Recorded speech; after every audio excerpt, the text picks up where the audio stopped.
Hello दोस्तों, आपका स्वागत है मेरे यूट्यूब चैनल जिसका नाम है ऑनलाइन जीके पीडिया। दोस्तों, मैं आज वापस आपके लिए साइंस का क्विज़ लेके आई हूँ। इसके पहले मैंने साइंस के बहुत सारे क्विज़ अपलोड किए हैं। अगर आपने नहीं देखे हैं तो जाके प्ले लिस्ट में देखिएगा, ठीक है। तो आज के वीडियो में जितने भी सवाल आने वाले हैं उसके फैक्ट्स मैं आपको बताने ही वाली हूँ। साथ ही साथ वीडियो के अंत में मैं आपका क्या लेने वाली हूँ, रिवीजन लेने वाली हूँ। और वहाँ पे मैंने आपके लिए एक सवाल सेट किया है जिसका जवाब आपको मुझे कमेंट बॉक्स में देना है, ठीक है। और अगर आपने मेरा चैनल अभी तक सब्सक्राइब नहीं किया है तो फटाफट सब्सक्राइब कीजिएगा। तो हम बढ़ते हैं हमारे पहले सवाल की ओर। हमारा पहला सवाल है, जीवाणुओं को नष्ट करने के लिए निम्नलिखित में से किस गैस का प्रयोग किया जाता है? तो इसका सही जवाब क्या होगा, जल्दी जल्दी बताओ। इसका सही जवाब होगा ऑप्शन ए होगा। क्या होगा? ऑप्शन ए होगा, क्लोरीन। जैसे कि हमें पता है हमारा जो वायुमंडल है, हमारा एटमॉस्फेयर है, उसमें बहुत सारे बैक्टीरिया प्रेजेंट होते हैं। तो उनको नष्ट कराने के लिए हम क्लोरीन गैस का उपयोग करते हैं दोस्तों। साथ ही साथ आपको ये भी याद रखना है, हमारे वायुमंडल में एक विशिष्ट बैक्टीरिया होता है जिसका नाम क्या होता है दोस्तों?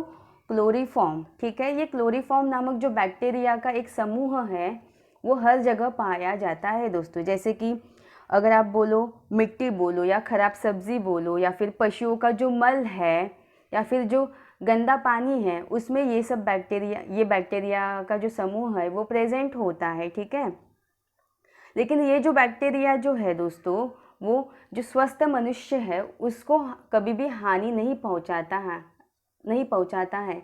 लेकिन अगर समझो कोई व्यक्ति की इम्यूनिटी सिस्टम या जो प्रतिरक्षा प्रणाली है वो अगर कमज़ोर होगी तो उन्हें ये जो बैक्टीरिया का समूह है वो क्या करेगा दोस्तों? हानि पहुंचाएगा। दोस्तों, हम एक एग्जाम्पल ले सकते हैं। जैसे कि हम बोलते हैं ना कि हमारा जो पानी, पीने का पानी होता है वो क्लोरीन से क्या किया जाता है? स्वच्छ किया जाता है दोस्तों। क्योंकि उसमें भी बैक्टीरिया प्रेजेंट होते हैं। तो एक ये लाइफ टाइम एग्जाम्पल हो सकता है दोस्तों, ठीक है। तो हम बढ़ते हैं हमारे अगले सवाल की ओर। हमारा अगला सवाल क्या है? अगला सवाल है, अम्ल वर्षा वनस्पति को नष्ट कर देती है क्योंकि उसमें क्या पाया जाता है दोस्तों, या फिर क्या प्रेजेंट होता है? तो इसका सही जवाब क्या होगा, जल्दी जल्दी बताओ। तो इसका सही जवाब होगा ऑप्शन डी, सल्फर डाइऑक्साइड। क्या होगा दोस्तों? Sulphur dioxide. जैसे कि हमें पता है जो अम्ल वर्षा होती है वो किसके कारण होती है? एक तो SO2 या फिर NO2, ठीक है। सल्फर डाइऑक्साइड या नाइट्रोजन डाइऑक्साइड, इन दोनों के कारण क्या होती है दोस्तों? अम्ल वर्षा होती है। अब ये दोनों जो वायु है ये कहाँ से आते हैं दोस्तों? तो जो कारखाने होते हैं, हमें पता है जो फैक्ट्रीज या कारखाने होते हैं उनमें जो चिमनियाँ बैठाई हुई होती है वहाँ से बहुत सारा धुआं या बहुत सारा वायु बोलो बाहर निकलता रहता है। तो उसमें SO2 और NO2 ये हानिकारक वायु प्रेजेंट होते हैं और इसी के कारण क्या होती है दोस्तों? अम्ल वर्षा होती है। और दोस्तों ये जो अम्ल वर्षा होती है उसके कारण क्या होता है? बहुत सारे जलीय जो प्राणी है उनकी मृत्यु होती है। साथ ही साथ जो पेड़ पौधे हैं, खेती है, उनके लिए ये अम्ल वर्षा क्या होती है दोस्तों? नुकसानदायक होती है। और वेरी वेरी इम्पॉर्टेंट सवाल भी है दोस्तों कि जर्मनी और पश्चिम यूरोप में जो जंगल है वो किसके कारण नष्ट हो रहे हैं? तो ये जो अम्ल वर्षा है उसी के कारण जर्मनी और पश्चिम यूरोप है वहाँ के जंगल है वो नष्ट हो रहे हैं, ठीक है। हम आगे बढ़ते हैं। हमारा अगला सवाल क्या है? अगला सवाल है दोस्तों, एरोसोल। एरोसोल किसका उदाहरण है दोस्तों? एरोसोल किसका एग्जाम्पल है दोस्तों? तो इसका सही जवाब क्या होगा, जल्दी जल्दी कमेंट बॉक्स में कमेंट कीजिएगा। तो इसका सही जवाब क्या होगा? ऑप्शन सी, धुआं या स्मोक, ठीक है। तो दोस्तों ये जो एरोसोल है वो एग्जैक्टली है क्या? तो इसकी डेफिनेशन क्या होगी? किसी गैस में अगर द्रव या ठोस कणों का परिक्षेपण क्या कहलाता है दोस्तों? एरोसोल कहलाता है। मुझे पता है आपको ये डेफिनेशन ज़रा भी नहीं समझी होंगी, तो मैं एक छोटा सा एग्जाम्पल देती हूँ। आपको धुआं पता है, ठीक है, आपको कोहरा पता है, तो इन दोनों का जो मिक्सचर होता है वो इन शॉर्ट क्या कहलाता है दोस्तों? एरोसोल कहलाता है। जब किसी गैस में या किसी हवा में जब जो कण होते हैं वो अगर द्रव अवस्था में होते तो उसे कोहरा कहा जाता है, अगर वो ठोस अवस्था में होते तो उसे धुआं कहा जाता है। और इन दोनों का ही मिक्सचर क्या कहलाता है दोस्तों? एरोसोल कहलाता है। आई होप आपको ये क्लियर हुआ होगा। हम आगे बढ़ते हैं। अगला सवाल भी इसी के ऊपर बेस्ड है दोस्तों। तो अगला सवाल क्या है? एरोसोल का आविष्कार किसने किया? Who invented aerosol can? ठीक है, तो इसका सही जवाब क्या होगा बताओ, जल्दी जल्दी बताओ। थोड़ा जो ऑप्शन है वो बहुत ज़्यादा कंफ्यूजिंग है, लेकिन इसको कैसे याद रखना है वो मैं आपको बताती हूँ। पहले आप इसका जवाब बताइएगा। इसका जवाब क्या होगा?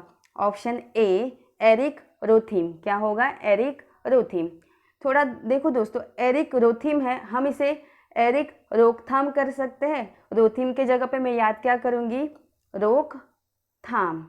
ठीक है, अभी रोकना मतलब क्या? किसी को रुकाना। थामना भी मतलब क्या? किसी को रुकाना। अभी एरोसोल, एरोसोल में कौन सा वर्ड आ रहा है? एयर। ये एयर से ही संबंधित है। तो मुझे आप बताओ, एयर को कभी रोका या थामा जा सकता है दोस्तों? नहीं ना। तो हम याद कैसे करेंगे? एरिक रोकथाम मतलब एयर रोकथाम। ठीक है, इज दैट क्लियर? तो एरोसोल का आविष्कारक कौन है दोस्तों? तो एरिक रोकथाम है दोस्तों। Is that clear? हम आगे बढ़ते हैं। हमारा अगला सवाल क्या है? अगला सवाल है, एस्पिरिन का साधारण नाम क्या है? जल्दी जल्दी जवाब दो। तो इसका सही जवाब क्या होगा बताओ? इसका सही जवाब होगा option D, acetyl salicylate acid. Acetyl salicylate या सैलिसिलेट बोलो, एसिड।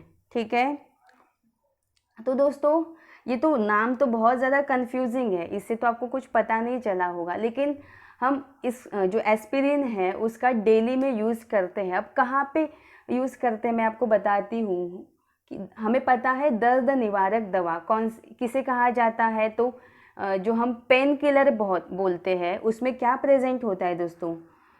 उसमें एस्पिरिन प्रेजेंट होता है। जो हम दर्द निवारक बोलते हैं या पेन किलर बोलते हैं वो क्या होती है दोस्तों? एस्पिरिन ही होती है। तो इसी एस्पिरिन का साधारण नाम क्या है? एसिटाइल या एसिटिल सैलिसाइलेट एसिड। ठीक है, हम आगे बढ़ते हैं। हमारा अगला सवाल क्या है? अगला सवाल है,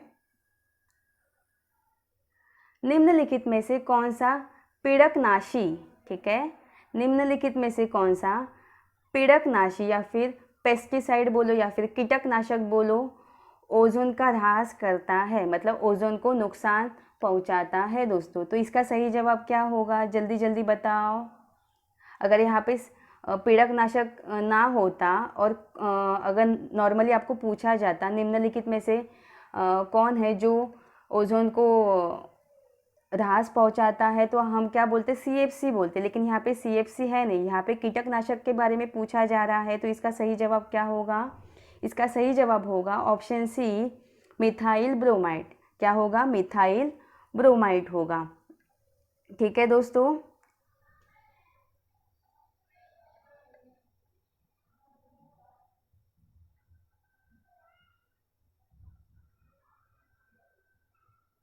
जैसे कि हमें पता है पेस्टिसाइड बोलो या कीटकनाशक बोलो या पीड़कनाशी बोलो, ये क्या होता है?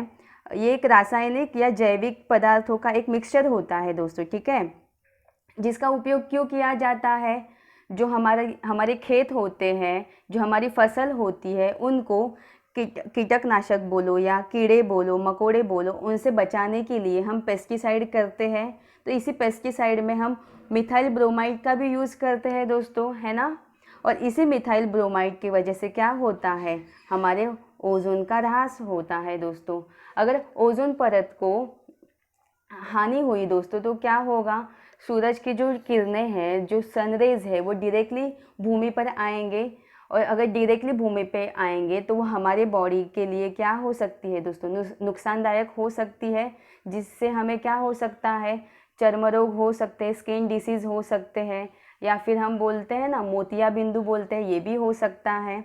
इसीलिए जो हमारे ओजोन की परत है उसके लिए, उसके प्रोटेक्शन के लिए हमें जो है वो पेस्टिसाइड बोलो या फिर जो हमारे रेफ्रिजरेटर बोलो या फिर हमारा जो एसी बोलो, इसका यूज़ जो है वो कम करना चाहिए दोस्तों। ठीक है, हम थोड़ा आगे बढ़ते हैं। हमारा अगला सवाल क्या है? हमारा अगला सवाल है, वह जीव कौन सा है जो वायु प्रदूषण को मॉनिटर करता है? ठीक है, पहले मुझे मॉनिटर का मतलब बताओ। हम जब बचपन में स्कूल में जाया करते थे तो हमारे स्कूल में कोई ना कोई मॉनिटर रहता था। मतलब क्या? वो देखभाल करता है, क्लास की क्या करता है दोस्तों? देखभाल करता है। तो वैसे ही जो वायु प्रदूषण है उसका मॉनिटर किसे कहा जाता है? वायु प्रदूषण के ऊपर देख रेख कौन रखता है दोस्तों? तो इसका सही जवाब क्या होगा? जल्दी जल्दी बताओ। इसका सही जवाब होगा ऑप्शन बी, लाइकेन होगा। क्या होगा? ऑप्शन बी, लाइकेन होगा। ठीक है दोस्तों, तो हमें पता है लाइकेन क्या है दोस्तों? एक वनस्पति का प्रकार है। कौन सी वनस्पति है दोस्तों? थैलोफाइटा में लाइकेन आती है, ये तो हमें पता है। और साथ ही साथ लाइकेन जो है वो किसके बीच की कड़ी है? एग्जाम में डायरेक्टली सवाल पूछा जाता है, लाइकेन जो है वो किसके बीच की कड़ी है? तो हमें पता है कवक और शैवाल, जिसको इंग्लिश में कहा जाता है फंगाई और एल्गी। Is that clear? यहाँ तक आपको समझ में आया? साथ ही साथ दोस्तों लाइकेन जो है उसे स्वच्छ हवा, जो फ्रेश एयर है, उसकी ज़रूरत होती है दोस्तों। ठीक है, ये प्रदूषण को ज़रा भी बर्दाश्त नहीं कर सकता है दोस्तों।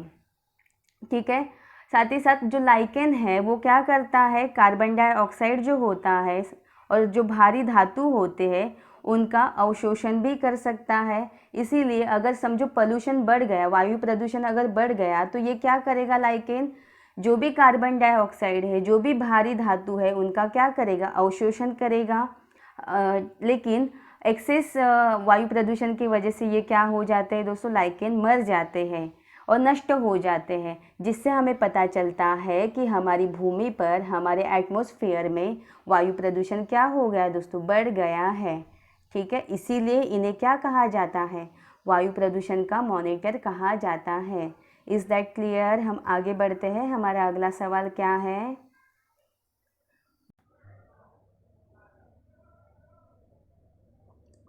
क्यूरी किसकी इकाई या फिर यूनिट का नाम है दोस्तों? ठीक है, क्यूरी जो है वो किसकी इकाई है, यह पूछा गया है। तो जल्दी जल्दी इसका जवाब दो। इसका सही जवाब क्या होगा? ऑप्शन ए, रेडियो एक्टिव धर्मिता। ठीक है, रेडियो एक्टिव धर्मिता की इकाई क्या है? क्यूरी है दोस्तों।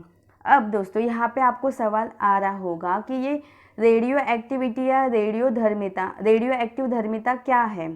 ठीक है, तो इसके बारे में थोड़ा सा हम जान लेते हैं दोस्तों। 1896 में जो फ्रांस के भौतिक वैज्ञानिक थे, कौन थे दोस्तों? Antoine Henri Becquerel. कौन थे दोस्तों? Antoine Henri Becquerel. तो इन्होंने ही सबसे पहली बार खोज की थी किसकी? रेडियो एक्टिव धर्मिता की खोज की थी दोस्तों। ठीक है, तो दोस्तों अभी यहाँ पे ये रेडियो एक्टिव धर्मिता एग्जैक्टली होता क्या है? तो दोस्तों प्रकृति में कुछ ऐसे तत्व होते हैं जो क्या करते हैं? स्वतः अपने आप में से क्या करते हैं? कुछ अदृश्य किरणों का उत्सर्जन करते हैं। ठीक है, कौन सी अदृश्य किरणें दोस्तों? तो अल्फा, बीटा और गामा, ये 3 किरणों का क्या करते हैं दोस्तों? उत्सर्जन करते हैं। और इन्हीं तत्वों को क्या कहा जाता है दोस्तों? तो रेडियो एक्टिव धर्मिता कहा जाता है। ठीक है, तो दोस्तों एग्जाम में डायरेक्टली क्वेश्चन पूछा जाएगा कि रेडियो एक्टिव धर्मिता की खोज किसने की? तो इसका सही जवाब क्या होगा? हेनरी बैक्यूरेल होगा। ठीक है, हेनरी बैक्यूरेल होगा। साथ ही साथ जो मैडम क्यूरी है, उन्होंने भी इस रेडियो एक्टिव धर्मिता में अपना भी योगदान दिया था दोस्तों। तो इसी की वजह से जो रेडियो एक्टिव धर्मिता है उसकी यूनिट क्या है दोस्तों? तो क्यूरी है, उन्हीं के नाम से है। Is that clear? हम आगे बढ़ते हैं। हमारा अगला सवाल क्या है? हमारा अगला सवाल है, तरल अवस्था मतलब जो लिक्विड स्टेट होता है, तरल अवस्था में पाई जाने वाली अधातु कौन सी है दोस्तों? ये तो सभी को पता होगा क्योंकि हर कोई पीरियोडिक टेबल पढ़ता है और इसके अंदर जो भी एलिमेंट्स आते हैं उनके क्या क्या गुणधर्म है ये सभी को पता ही होगा। तो बताओ इसका सही जवाब क्या होगा? इसका सही जवाब होगा ऑप्शन ए, ब्रोमीन। क्या होगा दोस्तों? ऑप्शन ए, ब्रोमीन होगा। दोस्तों यहाँ पे अधातु की बात की जा रही है। अधातु में अगर पूछा मतलब कौन सा अधातु है वो तरल अवस्था में पाया जाता है, तो उसका सही जवाब होगा ब्रोमीन। अगर आपको पूछा धातु, कौन सा धातु है जो तरल अवस्था में पाया जाता है, इसके बारे में मैंने आपको बताया था, तो इसका जवाब आपको कमेंट बॉक्स में देना है। ठीक है, हम बढ़ते हैं हमारे अगले सवाल की ओर। हमारा अगला सवाल क्या है, हैलोजनों में सबसे अधिक अभिक्रियाशील कौन है दोस्तों? तो इसका सही जवाब क्या होगा? इसका सही जवाब होगा ऑप्शन ए, फ्लोरीन होगा। ठीक है, जैसे कि हमें पता है हैलोजन कौन से ग्रुप में आते हैं, तो 17वें ग्रुप में आते हैं, ये तो सभी को पता होगा। साथ ही साथ फ्लोरीन को किससे डिनोट करते हैं? एफ से। अब मुझे बताओ कि फ्लोरीन का एटॉमिक नंबर कितना है? 9 है। 9 है, इज़ दैट क्लियर? तो हम इसका क्या करेंगे, इलेक्ट्रॉनिक कन्फिग्रेशन बनाएंगे। ठीक है, क्या बनाएंगे? इलेक्ट्रॉनिक कन्फिग्रेशन बनाएंगे। तो हमें पता है कि कैसे हर एक शेल में कैसे रखा जाता है इलेक्ट्रॉन, 2 8 8 18 18 32। तो पहले शेल में मैंने 2 रखा, अब बचे कितने? 9 में से 2 गया, बचा कितना दोस्तों? 7 बचा। तो अभी दूसरे शेल में हम कितना रखेंगे? 7 रखेंगे, लेकिन मैक्सिमम कितने रखे जाते हैं? 8 रखे जाते हैं। तो यहाँ पे इसको अपना जो शेल है वो कंप्लीट करने के लिए कितना इलेक्ट्रॉन चाहिए है? 1 चाहिए। तो ये क्या करेगा? किसी से उधार पे लेगा इलेक्ट्रॉन। ठीक है, अब इसको एक ही इलेक्ट्रॉन चाहिए, तो ये ज़्यादा क्या करेगा? ज़्यादा ही एक्साइट होगा ना दोस्तों, इसीलिए ये सबसे ज़्यादा क्या है दोस्तों, हैलोजन में सबसे ज़्यादा अभिक्रियाशील है। जैसे हम लूडो खेलते हैं, अंतिम पड़ाव पे आते हैं, ठीक है, और हमें जीतने के लिए एक ही अंक चाहिए रहता है, तो हम बहुत ज़्यादा हटपटाते रहते हैं, बहुत ज़्यादा चंचल हो जाते हैं। वैसे ही ये एक इलेक्ट्रॉन पाने के लिए बहुत ज़्यादा चंचल हो जाता है, इसीलिए ये सबसे ज़्यादा क्या हो जाता है दोस्तों, अभिक्रियाशील हो जाता है दोस्तों। ठीक है, इज़ दैट क्लियर? तो दोस्तों ये था हमारे आज के क्विज़ का आखिरी सवाल। अब हम चलते हैं हमारे रिवीजन की ओर। ठीक है, देखते हैं आपको कितना बिना ऑप्शन के याद है। तो हमारा पहला सवाल क्या है? पहला सवाल है, जीवाणुओं को नष्ट करने के लिए निम्नलिखित में से किस गैस का प्रयोग किया जाता है? तो बताओ जल्दी जल्दी। तो इसका सही जवाब है क्लोरीन। अम्ल वर्षा वनस्पति को नष्ट कर देती है, क्योंकि उसमें क्या होता है दोस्तों, SO2 मतलब सल्फर डाइऑक्साइड होता है। बाद में एरोसोल का उदाहरण है। एरोसोल किसका उदाहरण है? तो धुआं। ठीक है, धुआं का उदाहरण है। उसके बाद एरोसोल का आविष्कार किसने किया दोस्तों? ठीक है, तो इसका सही जवाब क्या होगा बताओ? इसका सही जवाब होगा एरिक रोथिम या एरिक रोकथाम, याद कर लो तो भी चलेगा।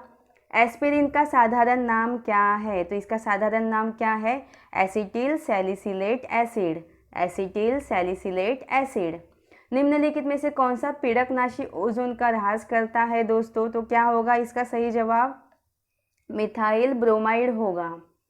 वह जीव कौन सा है जो वायु प्रदूषण को मॉनिटर करता है दोस्तों? क्या होगा? लाइकेन होगा। क्यूरी किसकी इकाई है? जल्दी जल्दी बताओ। रेडियो एक्टिव धर्मिता की इकाई है। उसके बाद तरल अवस्था में पाई जाने वाली अधातु कौन सी है? ब्रोमीन है। हम आगे बढ़ते हैं। अगला सवाल क्या है दोस्तों? अगला सवाल है, हैलोजन में सबसे अधिक अभिक्रियाशील कौन है दोस्तों? तो फ्लोरीन है, जिसको F से डिनोट करते हैं। ठीक है, तो दोस्तों मैंने कल आपको एक सवाल पूछा था। क्या था सवाल? शैवालों की कोशिका भित्ति किस पदार्थ की बनी होती है? तो बहुत सारे बच्चों ने इसका जवाब दिया था। इसका सही जवाब क्या होगा? सेल्यूलोज होगा। क्या होगा? सेल्यूलोज होगा। दोस्तों आपका आज का सवाल है, हृदय की धड़कन को उत्तेजित करने वाला हार्मोन कौन सा है? Which hormone is responsible for stimulating heart beat? मैंने ये कल बताया था, तो इसका जवाब आप जल्दी जल्दी कमेंट बॉक्स में दीजिएगा। तो दोस्तों ये था आज का सेशन। आई होप आपको आज का सेशन पसंद आया होगा। दोस्तों इसकी जो PDF है वो मैंने डिस्क्रिप्शन बॉक्स में क्या की है, शेयर की है। आप चाहिए तो वहाँ से डाउनलोड कर सकते हैं। अगर आपको आज का सेशन पसंद आया हो तो प्लीज़ इसे लाइक एंड शेयर कीजिएगा। साथ ही साथ इसको सब्सक्राइब करके बेल बटन प्रेस कीजिएगा। धन्यवाद।